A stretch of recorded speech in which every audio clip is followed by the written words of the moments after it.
everyone's been introduced, I'd like to have each of them sort of tell us briefly how you came to the position you're in now. Just a brief story by way of introduction. So let's start with Mike. How did you get into the trash? Well, my dad was an immigrant from Italy right after Mussolini's war on Ethiopia, and came here and got a job working as a garbage collector. And when I was a young man, I actually worked a little bit on an open-top garbage truck, putting garbage in a sack on your back, and that event convinced me to go to college. Went to USF, graduated before most of the people in this room were born. Did 7 years in public accounting, joined a client company in the rice milling and grain trading business as their controller, became CFO, and then got recruited by one of what was then two companies in the business in San Francisco. Sussex Capital had a parent company. I got recruited as their CFO.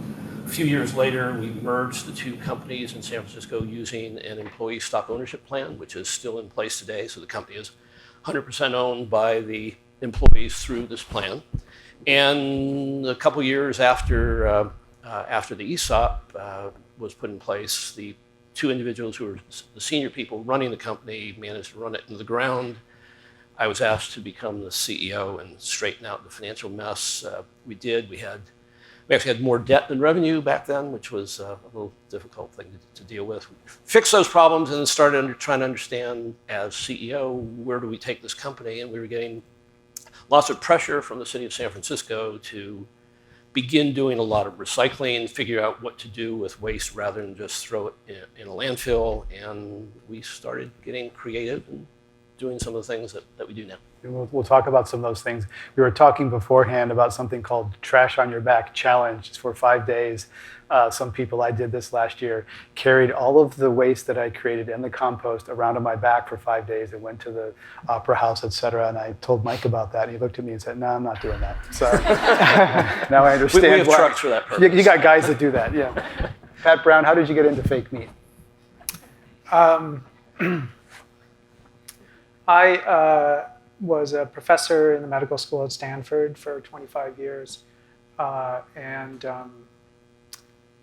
mostly doing basic research in molecular and cell biology and cancer biology.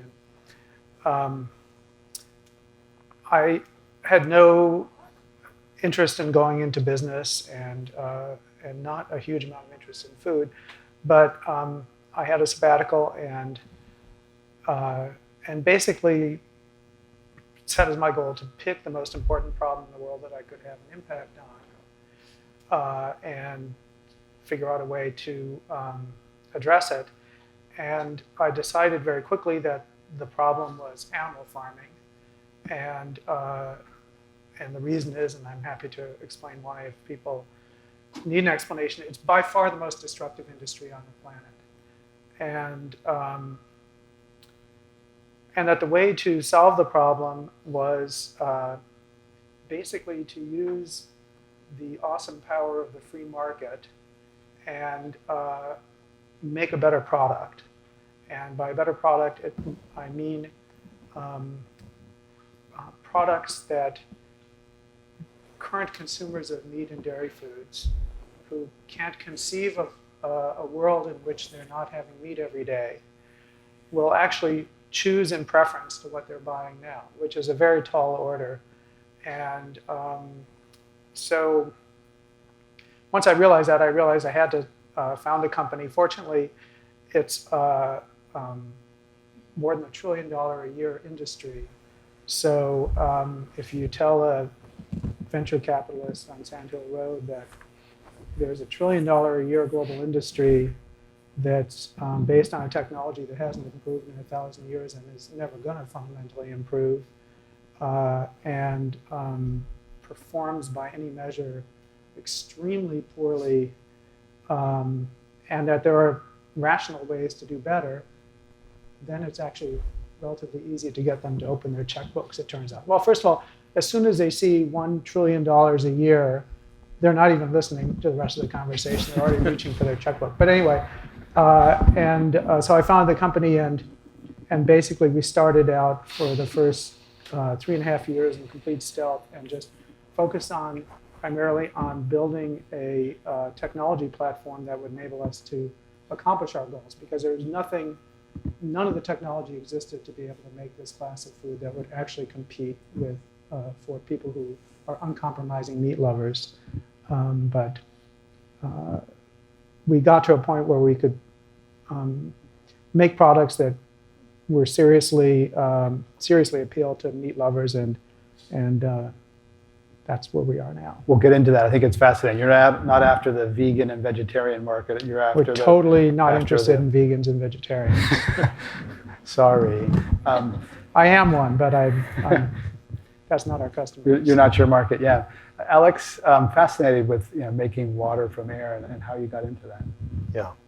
So I graduated from USF in '85, and my first 15 years I spent essentially working for large public corporations, including ThyssenKrupp and Dover, including a long stint in Europe, and then got involved in startups. I've been now since 15 years involved in startup businesses, and SkyH was actually the fourth startup that I've created, if you will.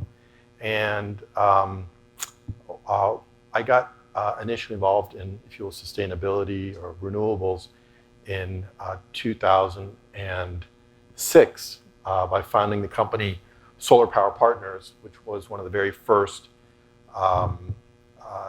solar development finance companies that quickly became one of the top 3 in the United States, that we sold in 2010 to NRG, which is one of the very largest energy companies in America. And subsequent to that, another company that I helped found is called Clean Power Capital, which is a strategic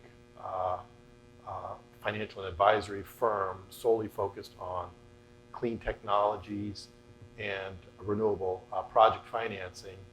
And through that platform, you can imagine we see many business plans and technologies, I think more than 400 plus just over the last year and a half, in all the different sustainability themes: clean energy, clean fuel, smart grid, food, water, and so forth. And within Clean Power Capital, we developed very strong subject matter expertise in specific verticals, including in water.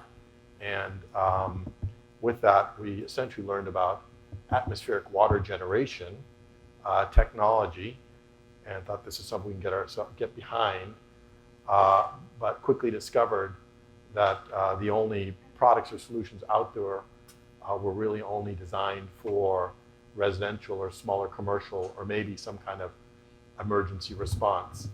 And we have a very talented network and pulled a group of great people together to crack the code on creating the first large-scale atmospheric water generation machine and technology. And we now have a design with a preliminary engineering for that, so that we can make potable water out of the sky available to large industrial and utility users.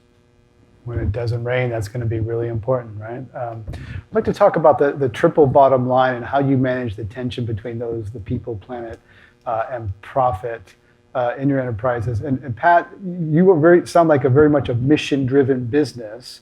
And when you're thinking about you're about to enter a market, you're driving down the cost of your product, are you thinking about maximizing profit, or are you maximizing social impact? Well, the interesting thing about this project, and I think it actually applies to a lot of projects that are addressing environmental issues, is that there's almost perfect alignment between sort of the business interests of the company and the mission interest. Because basically, the way that we are going after, trying to take down the animal farming industry is by beating them in the market.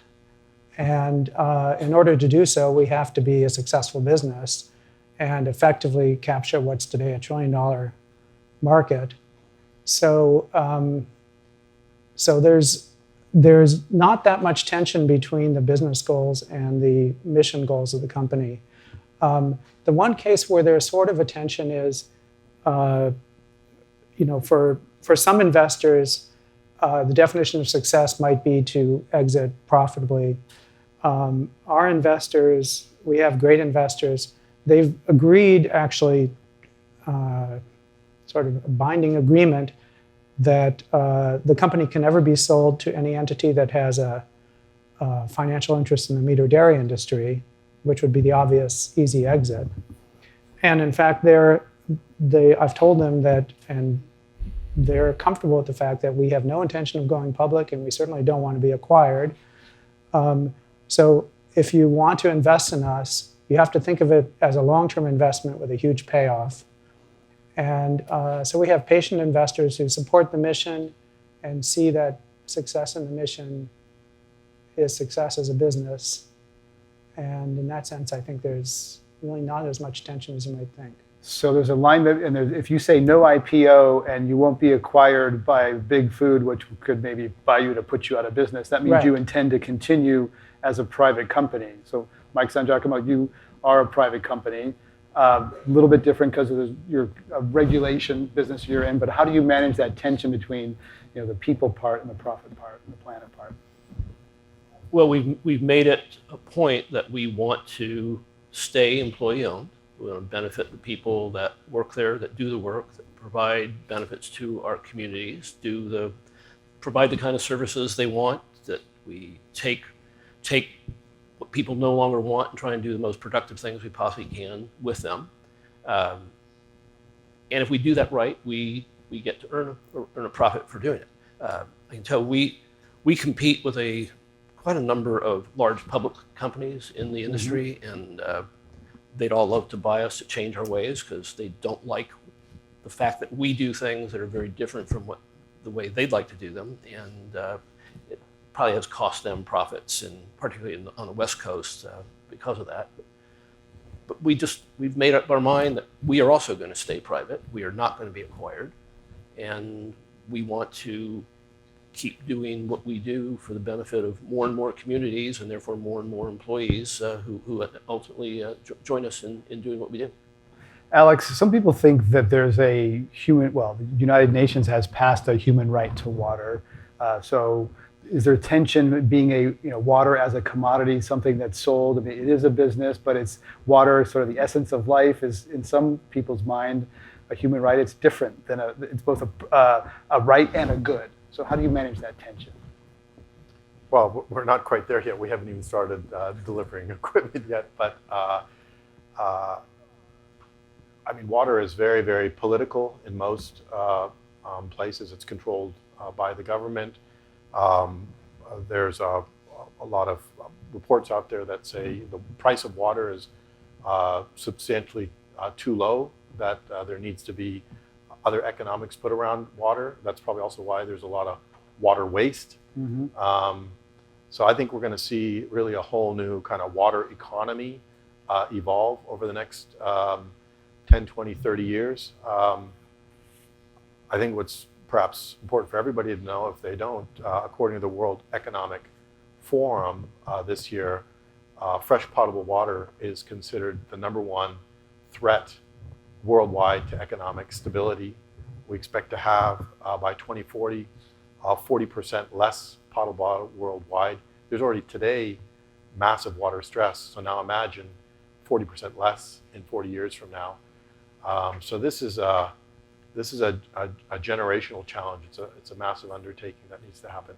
I've interviewed people who talk about water, interesting opportunities merging information technology and water. That's happening in energy, but water's about 10 or 15 years behind energy. We're just starting to get information about how much water and energy we use. I have an app that I can look at and sort of see real time how much water is being used. So there's some real exciting opportunities there. I'd like to ask you, each of you, we heard about high-performing enterprises, high-performing organizations.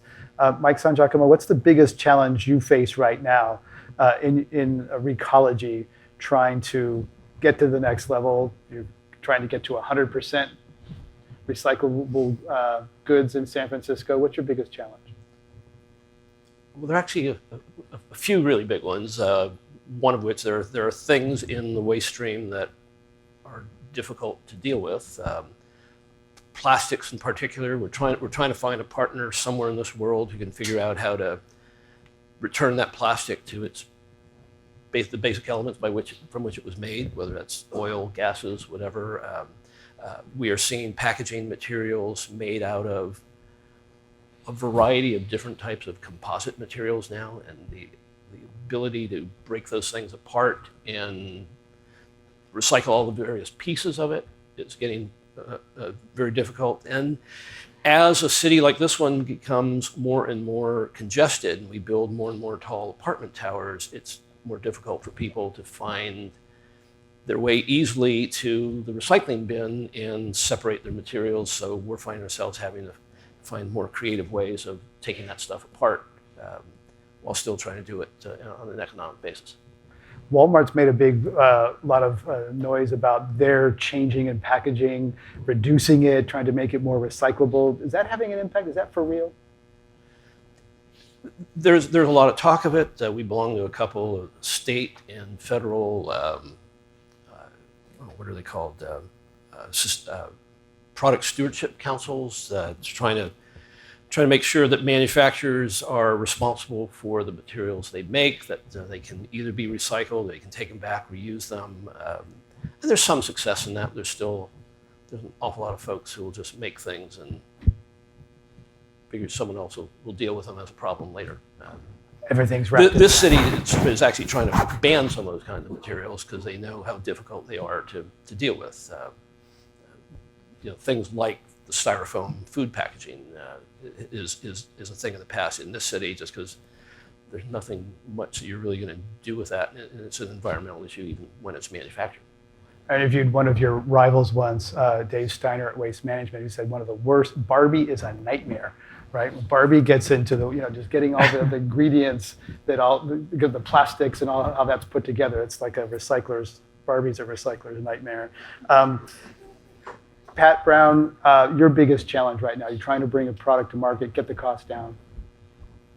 Yeah, well, just about everything we've done from the start, we've had to figure it out for the first time, and I think that's still continuing. We had to invent new technology to be able to make our products. We had to figure out ways to scale new processes to manufacturing scale. We're launching a new category of foods into the market with a whole bunch of interesting challenges, marketing, and so I'd say, just everything. I mean, it's a fun challenge, and we're not intimidated by it. But everything we do, we're sort of figuring it out for the first time, and you've gone from quite a path from being a medical professor to a food entrepreneur. That's quite a yeah. And actually, it's interesting because like a lot of the people at the company, I would guess probably, what would you say, Megan? Like at least half the people at the company is sort of their first serious job, and and our average age is probably in like low 30s or something like that. So it's kind of like even at the individual level, people are doing things for the first time. But it's actually it makes it a great environment. And the fact that we're doing really challenging things, and we have a huge mission that seems to most people insane, and we have a well-defined sort of enemy. All of that kind of just makes it, it's part of the inspiration. Yeah. Alex, I'd like to ask you a little different one about, you've had lots of different companies and managing them, funding them, et cetera. What's one of the biggest mistakes you've made and lessons learned from it? Where to start? There's 101 mistakes one can make. I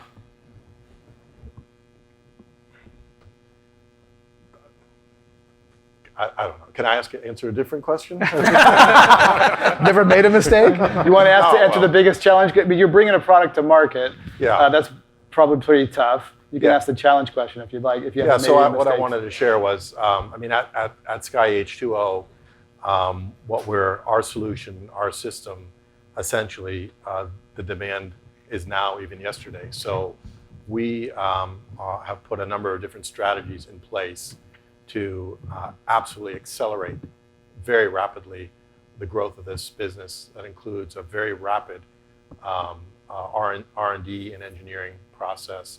And then we have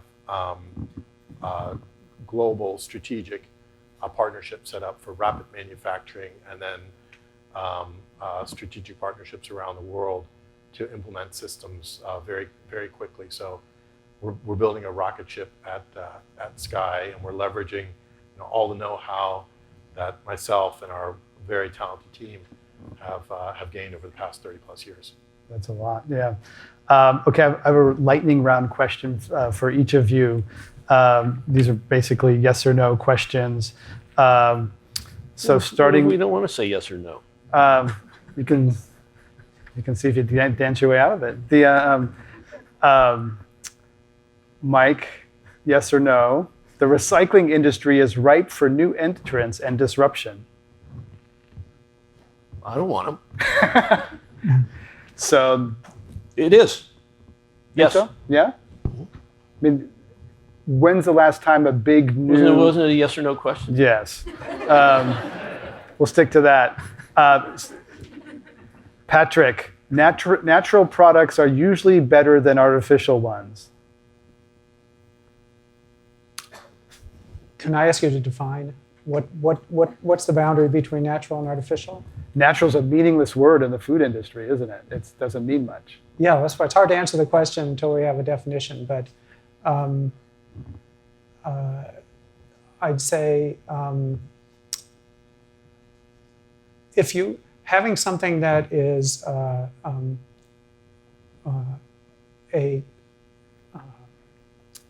complex in terms of food, complex as opposed to very simple, meaning kind of monochromatic in terms of its nutrients. I'd say nutritionally and health-wise, you're better off having something that has a diversity of sources and diversity of ingredients. And if that's kind of your definition of natural versus artificial, artificial things tending to be more monochromatic, I would agree with it. And this one is yes or no. Your burger is processed food.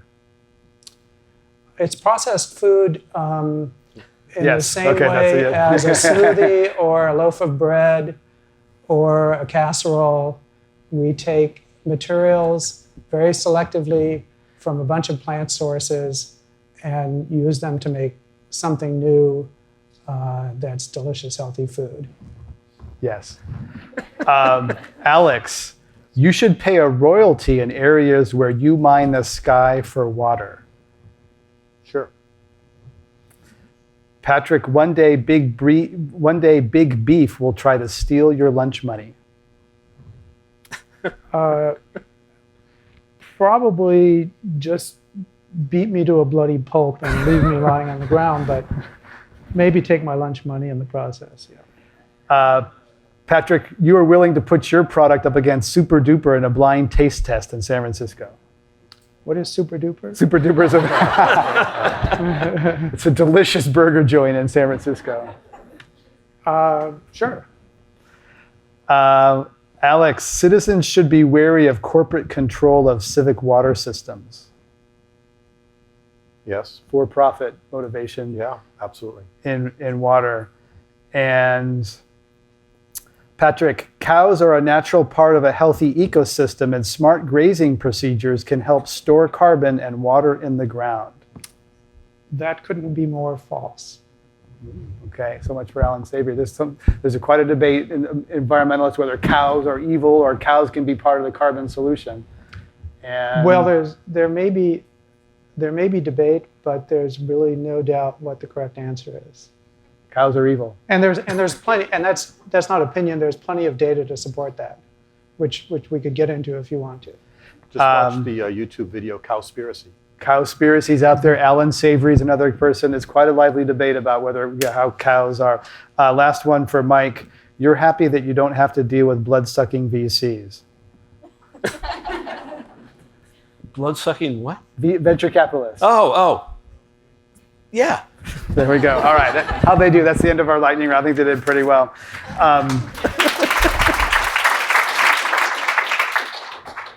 There's a boom going on here that's affecting people's lives, property. I'd like to know, Mike, you're running a business in San Francisco. How is this boom affecting your ability to run your business? Well, as everybody knows, the city is growing on the back of the tech world. I don't hire a lot of techies. We need truck drivers. Are techies good at sorting their recycling? Most aren't. Hate to generalize, but the ones I've run into typically don't really care. They're more into themselves than your average person, I would say. Generalizing, but that's my observation. What's David Brooks call it? The big me generation? Yeah, generation of big me. Pat Brown, is the boom affecting your ability to attract people, to run a business in the Bay Area? Somewhat. I mean, because we're a growing company, we went from 0 to we'll be probably 120 people early next year, and we need to find new space, and we're trying to build a production facility in the Bay Area. It's really, really hard to find just space to house a company in the Bay Area. And so that's actually a big challenge. In terms of recruiting people, it hasn't been an overt problem yet, in the sense that no one has raised that as an issue, but it's definitely a challenge for our employees to find an affordable apartment within a reasonable commute of work. And Sure. It's something that we're looking at how to help them manage the commute and so forth. Yeah. Alec, the boom affecting pressure? The incredible intelligence here in the Bay Area and the mentality towards starting new businesses, being entrepreneurial is very helpful for our company. I mean, what we're trying to do, creating water out of the air, you could maybe almost do it anywhere, but it's the spirit that you find here in the Bay Area that combines the these incredibly smart young people and older people that allows us to make it happen. We have a few questions that were submitted in advance. And Max, who's an MBA student, asked for Mike, what are the advantages and disadvantages of the partnership with the city of San Francisco that you have, and could that be adopted in other cities? You mentioned it's a little different than the way the industry operates typically. Well, there are some real advantages. So the city indicates what it is they'd like to get accomplished. We think about that, tell them how we think we could give them the results they want, what kind of programs it takes. There's give and take, and we agree on things, and we go off and do it, and they just monitor it. So we get a lot of freedom to do things the way we think they should be. We also get to try some very inventive things that get paid for through San Francisco garbage rates that most other communities never try. Could it work elsewhere? Well, arrangements like this are very common on the West Coast of the United States. And we have operations from Seattle down to Los Angeles where we do similar kinds of things, although this one is more intense than anywhere else, probably because we started here and this is where we're based. But on the East Coast, they have difficulty thinking about putting as much control in one private company over waste, for example, as we have here. And as a result, they get everybody wanting to do things the cheapest way, because that's how they get their business, by providing the service that a customer needs at the cheapest price, and don't necessarily look at the options for recycling, composting, things like that cost money. In a lot of traditionally monopolized markets, energy, even transportation now, people can have a choice where they get their power. PG&E's having local competitors crop up. Muni has competitors now. There's Chariot and these sort of other providers where Muni's no longer the only way to sort of get. Is that going to happen in trash collection? And what's your incentive for innovation if you kind of have it all locked up? There is a company, the name escapes me now, that is trying to be the Uber of trash. It's a little difficult to do when you don't own collection vehicles, like they don't. In a city where there might be a lot of companies operating, providing the kinds of service we do, they can contract with one or two of them to go out and provide the service they want, but that's not going to work. In my mind, that's not going to work real well because you're talking expensive investments into the collection equipment, the containers. There are union contracts on the West Coast, at least with the workforce. You need to build processing facilities, transfer stations. They're all extremely expensive and long lead times to permit and construct. So there's a huge barrier to entry. Yeah. But having said that, we try to make a real effort to make sure the city is happy with what we do. Back in, about 15 years ago, we don't have a contract in San Francisco. We operate under an initiative ordinance that was adopted by the people of the city in 1932. Been a few amendments to it, and there's some administrative functions that happen that keep things up to date. But the only way we can be displaced is for that ordinance to be changed or undone by the voters. And there have been a few challenges to it. But the folks that if people in the city have had the opportunity to decide, do they want Recology, they want someone else, 3 times now they've said, we'd like to keep what we have. One of the ordinances was brought by some environmental groups that didn't think there was enough recycling going on in the city. And 10 years later, I ran into the guy who ran that effort and said, he was actually very friendly this time, which he hadn't been previously. And he just mentioned to me that, when we ran that ordinance, we wanted to see more recycling done in San Francisco, and now your company has taken to a point where you're doing more than we ever thought was possible. And we're doing it because we believe in those same things. We want to do what the community wants so we can stay, so we can have our employees keep their positions, earn a decent living, and get something for what they do out of the ESOP when they retire. Another question from the audience. Mike asks, restaurants and stores toss contents into for the recycle bins into the trash. It's poorly sorted. And what can we do to educate people about proper sorting? And he said, from people outside the area who just don't know enough. Educate the public. And what happens? Does the stuff that we put in recycling really end up there? Well, that's a lot of questions. We do have what we call Waste Zero auditors who go out and visit all of our commercial accounts as often as needed to make sure that they are sorting properly. We do have some more of the fast food restaurants that want to put out a blue bin for recyclables in their shop, a green bin for the compostables, and I can tell you can look in those bins and they all look the same because they've got compostables, recyclables, and garbage all in the same bin. So we have to keep educating them, and to get people to do that, we've set up a series of rate discounts to entice them to do what the city wants. And if they don't do it properly, they lose those discounts. There's an economic hit on them. Makes sense. I think there's more to your question. Yeah, but that's fine. Patrick, you're very much mission driven. I'm interested in how you're going to enter the market and how you're going to communicate your product to get those meat lovers that you're after to try something, and how you're going to message that. You're going to go first into restaurants, is that right? And so tell us about your market entry strategy and communicating, and how are you going to communicate about this thing that's new and different. And a meat eater is going to say, oh, that's a veggie burger, that's not for me, I'm a meat eater. Yeah, very good question. So we'll see how it works when we are further along. But the approach we've taken, first of all, most of our effort has gone into making a product that performs awesomely well. Because if we entice someone to eat it and it doesn't deliver, that's a one-shot customer that we've You're just after taste, lost. not virtue.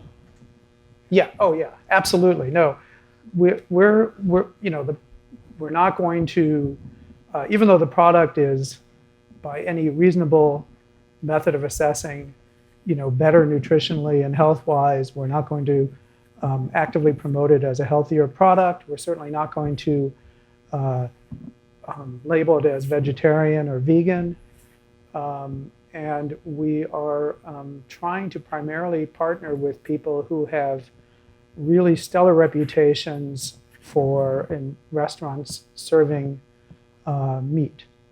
They're known as really kind of top places to go for meat, because if they're saying that to their customers that this is a product, this dish is great, full stop,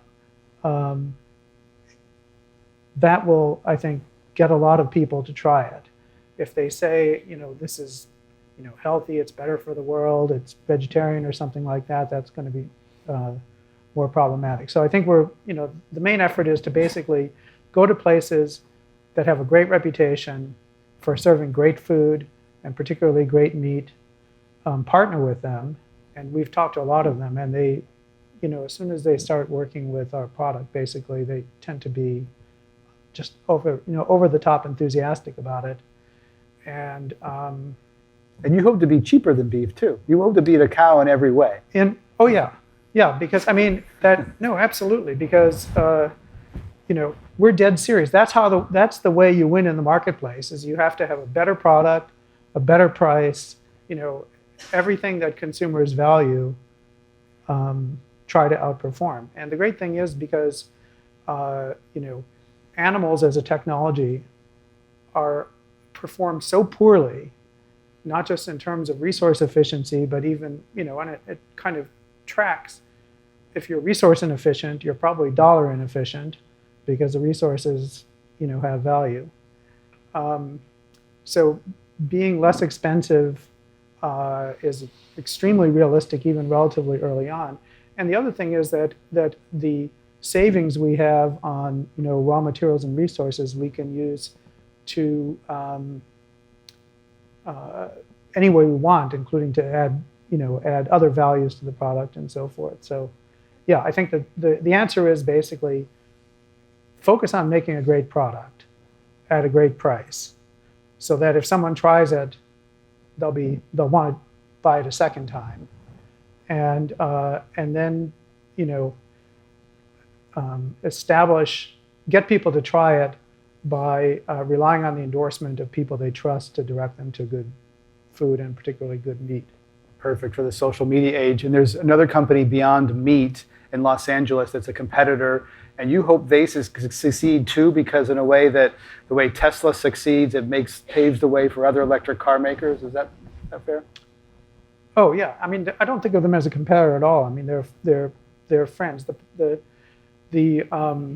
have a very traditional approach to making their product, and I think that it's really much more the kind of a product that appeals to people who have decided that they don't want to eat meat. But it's not a product, I would say, that people who love meat and are not looking for an alternative will tend to like or want to buy. So different segments. So it's a different segment. Mm-hmm. But I think that the best thing they could do is to make an awesome product, because one of the obstacles that you alluded to is that people have very low expectations for a meat product that's made without using an animal, because every experience they've ever had with it has been pretty crummy. And anything that someone does that works to dispel that prejudice, which is legitimate prejudice, because for meat eaters, those products really do suck. And, actually opens opens people to trying our product, and then it's just up to the performance. So the worst thing that they or anyone else can do is put out a crappy product and further confirm for meat eaters that there's no point trying anything that's not made from an animal. Alex, you started out looking at the U.S. market, and like a lot of entrepreneurs, you decide that your either market changes or your focus. So tell us how you went after the U.S. and now you're ending up looking overseas. Well, we're looking both in the U.S. and overseas. As I said earlier, or as California, maybe not. You wanted to help California, Yeah. but you're not going to be able to help California so much with our drought. Yeah. So as I mentioned earlier, according to the World Economic Forum, water stress is the #1 issue worldwide. Of course, it's top of mind here in California because we're seeing it firsthand, but you can go around the world, not just in the obvious places like the Middle East, but significant parts of Asia, Africa, Europe, major water problems. When we took on this project, it was mostly in the idea that hopefully we could come up with a solution that could be impactful in some way here in California. And the system that we are developing can help somewhat in California, but the reality is for these systems to work very effective, we need to have atmospheric humidity of 50+% in the air, which you really don't find as you get into the inland of the western United States.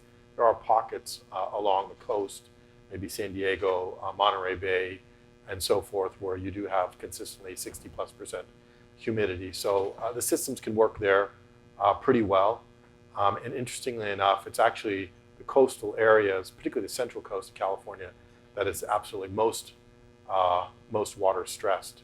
So Might be able to help a little bit there. You're up against desalination. San Diego just put, what, $1.2 billion? yeah. So that's one of 3 ways to get water you taught me.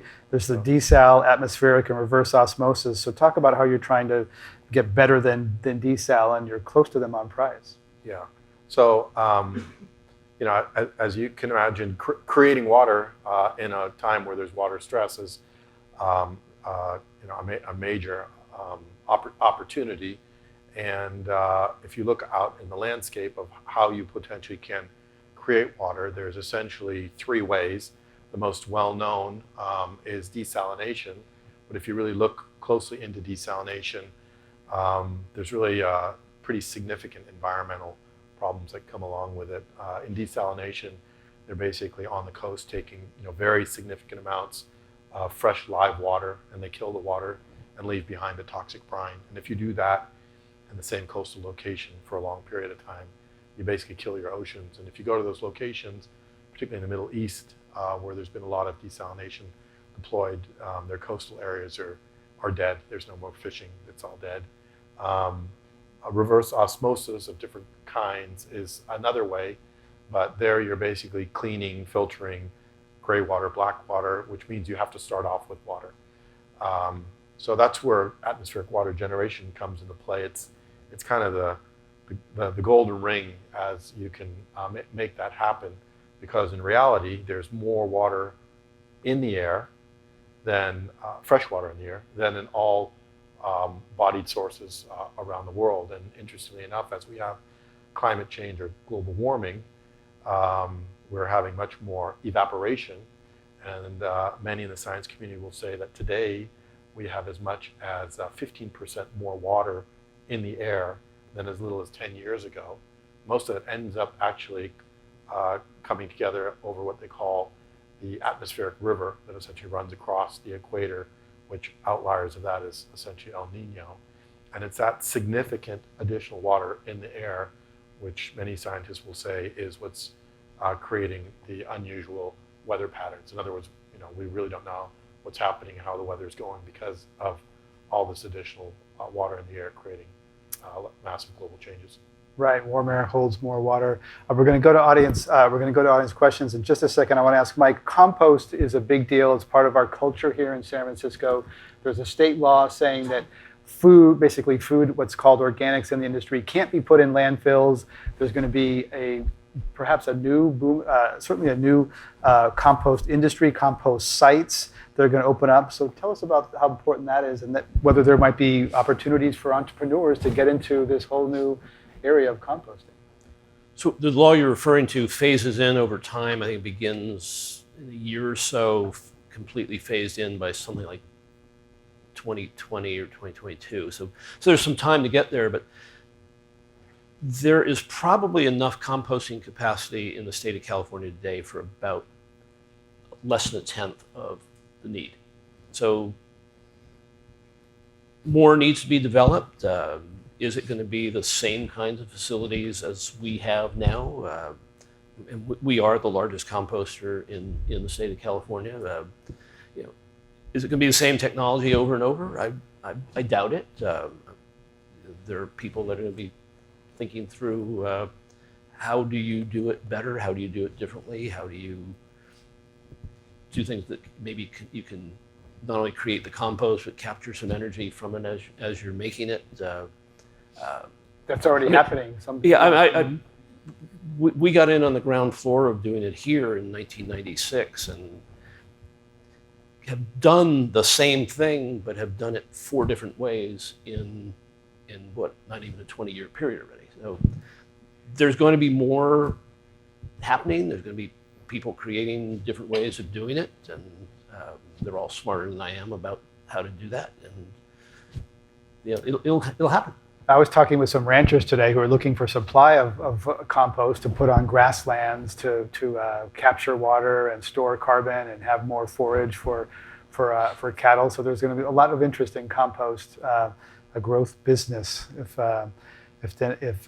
let's go to audience questions. We don't have a microphone, but if you could raise your hand, we got 6 or 7 minutes left. Yes, I have to repeat the question. So let me repeat the question, I think, so it gets MBA student asking why food doesn't get any respect and isn't part of the business conversation for Pat Brown. Sustainable business. I'm mystified by that because, although I shouldn't be, because I'd say 10 years ago, I had no idea what the impact of food production in general, and 90% of that impact is, animals in the food system, basically, on the environment. But even people who I think are, should be experts, I think don't appreciate the magnitude of the impact. I think it might be a couple of things. Like a lot of the, when you think about the energy industry, it's the environmental impact is kind of readily visible in direct proximity to power plants or transportation industry. You see pollution coming out of the tailpipes, and but in the food system, you're so distant from it.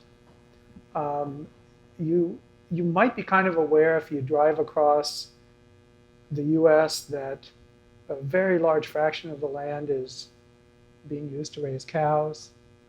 Turns out it's almost 40% of every square inch of land in the U.S., including Alaska, is actively in use to raise animals for food. But you don't kind of sum it all up and realize and think about what that means in terms of opportunity cost of all that land for carbon capture and water use and stuff like that. So I think it's kind of our disconnect from the food system and the sort of intangibility of the environmental impact that makes it harder to register on people. But yet, like the UN Environmental Program has written reports on the impact of various industries, and animal farming and agriculture. Animal farming, number one, and agriculture is right up there. Non-animal agriculture is right up there in terms of being the most environmentally destructive industries on the planet. So it's pretty well known among people who pay attention to it. The impact is even bigger if you consider all the corn that's being grown in this country to feed the animals. That makes it much bigger. Absolutely. Let's have another question. Yes, sir. Let me just say, Pat, the comment was about factory farming. I need to say for the online audience, factory farming and GMOs and antibiotic cycle. Yeah, so I think those are all very good points. And yet, in terms of environmental impact, I hate factory farming probably more than almost anyone in this room, but in terms of environmental impact, it actually is less resource intensive than extensive farming. Right now, let's just focus on cows for a moment because you were talking about that. The total biomass of cows on Earth is about 16 times the total biomass of every wild mammal left on Earth. So huge amounts of cows.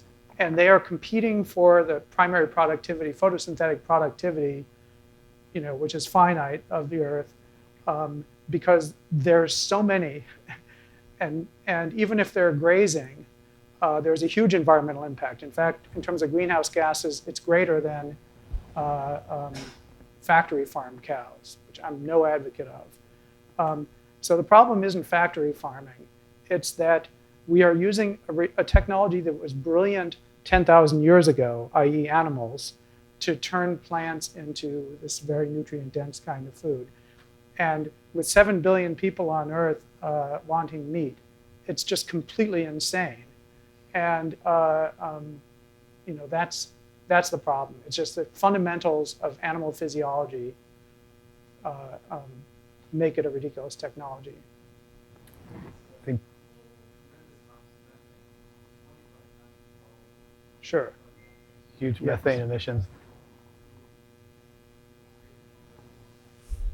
Let's do one last question. We just got the dinger going off here. Yes?